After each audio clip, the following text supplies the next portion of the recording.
నిద్ర లేచిందే మొదలు 40 సంవత్సరాల రాజకీయ అనుభవం అంటారు. దేశంలోని సీనియర్ నాయకుడని అంటారు. ప్రధానులు, ముఖ్యమంత్రులు, రాష్ట్రపతులను తయారు చేశాను అంటారు. తనను తానే విజనరీ అనే బిరుదు కూడా ఇచ్చుకున్నారు. హైదరాబాద్ను నేనే అభివృద్ధి చేశాను అంటారు. ఐటీ క్యాడర్ను అభివృద్ధి చేసి లక్షల కోట్ల ఆదాయం తెచ్చాను అని ప్రగల్భాలు పలుకుతూ ఉంటారు. ఆయన చెప్పిన ప్రతిదానికి పచ్చ మీడియా ఎలాగో చిడతలు వాయిస్తూనే ఉంటుంది. ఆయనే టీడీపీ అధినేత చంద్రబాబు. ఈ 40 ఏళ్ల రాజకీయాల్లో ఫలానా ప్రాజెక్టు కట్టాను, ఫలానా కొత్త పథకం ప్రవేశపెట్టాను అని చెప్పే ధైర్యం లేదు. నోరు తెరిస్తే అబద్ధాలు చెప్పడం, ప్రజలను నమ్మించడం తప్ప వాస్తవాలు తెలుసుకోలేని పరిస్థితిలో ఆయన ఉన్నారు.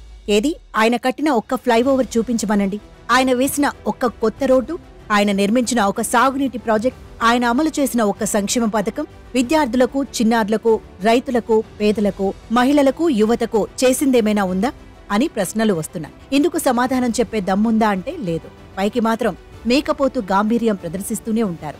అంతేకాకుండా పైపెచ్చు తన గొప్పతనం అర్థం చేసుకోలేక ప్రజలు తనను ఓడించారని వారిని నిందిస్తూ ఉంటారు.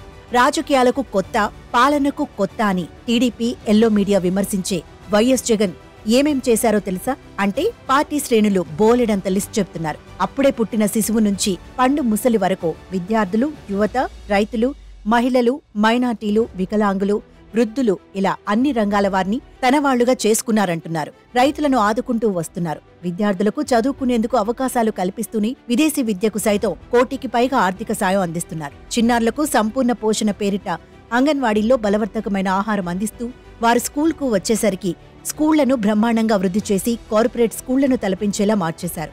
అంతేకాకుండా వారికి జగనన్న విద్యా కానుక పేరిట సమస్త వస్తువులు అందిస్తున్నారు. మహిళలకు ఆసరాగా నిలుస్తూ వారు వృద్ధి చెందేందుకు దోహదపడుతున్నారు. 2014-19 మధ్య చంద్రబాబు ఖచ్చితంగా ఎన్ని ఉద్యోగాలు ఇచ్చారో చెప్పలేరు. ఇక ఆయనిచ్చిన ప్రభుత్వ ఉద్యోగాలు అయితే కేవలం 35,000 మాత్రమే. అదే సీఎం వైఎస్ జగన్ అధికారంలోకి వచ్చాక కేవలం సచివాలయాల్లోనే లక్షల్లో ఉద్యోగాలు నియమించారు. ఇది కాకుండా గ్రూప్ 1, గ్రూప్ 2 పోలీసు ఉద్యోగాలు, వైద్య ఆరోగ్య శాఖలో వేల కొద్ది ఖాళీలు నింపడంతో మొత్తం 6 లక్షలకు పైగా ప్రభుత్వ ఉద్యోగాలు ఇచ్చారు. అలాగే పెన్షన్లు సైతం 3,000కు పెంచి అవ్వాతాతలకు మద్దతుగా నిలిచారు. అన్నింటికీ మించి ప్రభుత్వ సేవలను సచివాలయాలు, వాలంటీర్ల ద్వారా ఇంటి గుమ్మం ముందుకు చేర్చి ఆయన చరిత్రలో నిలిచిపారు. అందుకే ప్రజలు ఆపుబాబు నాటకం, జగనే మా నమ్మకం అంటున్నారు.